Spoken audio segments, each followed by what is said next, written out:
কারণ পেটের টান আর ভবিষ্যতের অনিশ্চয়তা তাদের চুপ করিয়ে রাখে। তাদের জীবনটা যেন এক চলমান সংগ্রাম। কাজ করতে গিয়ে সামান্য ভুল হলে শুনতে হয় কটু কথা, অনেক সময় মুখ বুজে সইতে হয় অযাচিত অপমান। প্রতিবাদ করার সাহসটুকুও তাদের থাকে না। আসসালামু আলাইকুম। আজ আমি এমন কিছু মানুষের কথা বলতে এসেছি যাদের শ্রমের প্রতি আমরা বেশিরভাগ সময়ই উদাসীন থাকি। যখন একটি ট্রাক গর্জন করে মহাসড়কে ছুটে চলে, আমাদের চোখ সাধারণত তার দক্ষ চালকের দিকেই থাকে।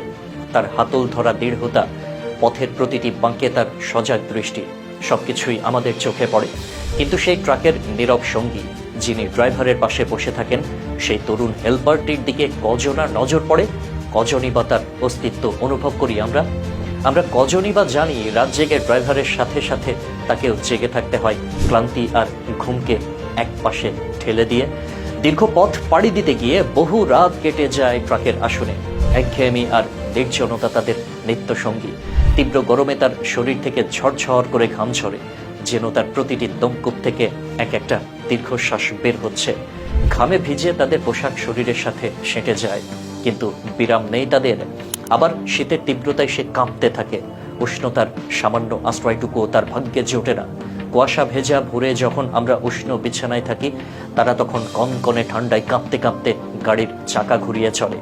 দিনের পর দিন না খেয়ে বসে থাকা, খাবারের জন্য রাস্তার ধারের ছোট কোনো দোকানের উপর ভরসা করা, এ যেন তাদের নিত্যদিনের চিত্র।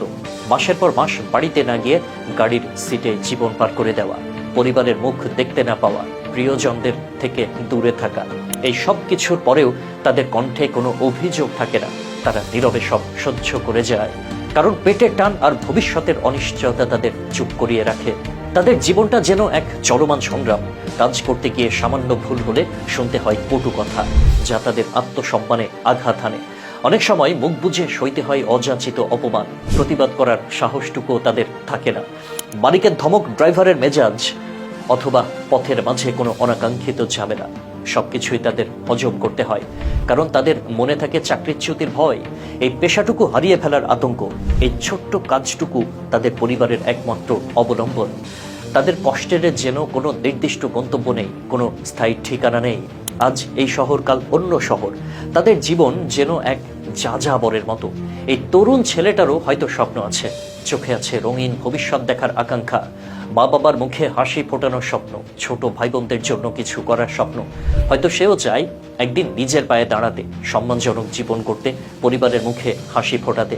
কিন্তু জীবনের কঠিন তাগিদে সে তার সব স্বপ্নকে ট্রাকের সিটেই বসিয়ে দেয়, আর নিজে লেগে থাকে অক্লান্ত পরিশ্রমে, এক অনিশ্চিত ভবিষ্যতের আশায়।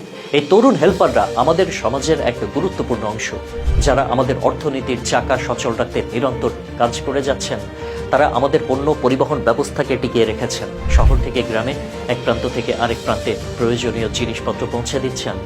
আমরা যখন দোকানে গিয়ে কোনো পণ্য কিনি, তখন হয়তো ভাবি না যে এই পণ্যটি আমাদের কাছে পৌঁছাতে কতজনের ঘাম আর পরিশ্রম যুক্ত আছে। আমাদের হাতে যে পণ্যটি আমরা ব্যবহার করি, তার পেছনে এই হেল্পারদেরও অগণিত রাতের বিনিদ্র প্রহর আর দিনের কড়া রোদ রয়েছে। তারা কেবল মালপত্র ওঠানামা করায় না, তারা ড্রাইভারকে পথ নির্দেশ দেয়, গাড়ির ছোটখাটো ত্রুটি সারায় এবং দূরপাল্লার পথে ড্রাইভারের সঙ্গী ও ভরসা হয়ে থাকে। কিন্তু তাদের এই অসামান্য অবদান প্রায়শই অস্বীকৃত রয়ে যায়। আমরা তাদের শ্রমের মূল্য দেই না, তাদের অস্তিত্বকেও সেভাবে গণ্য করি না, বরং অনেক সময় তুচ্ছ তাচ্ছিল্য করি।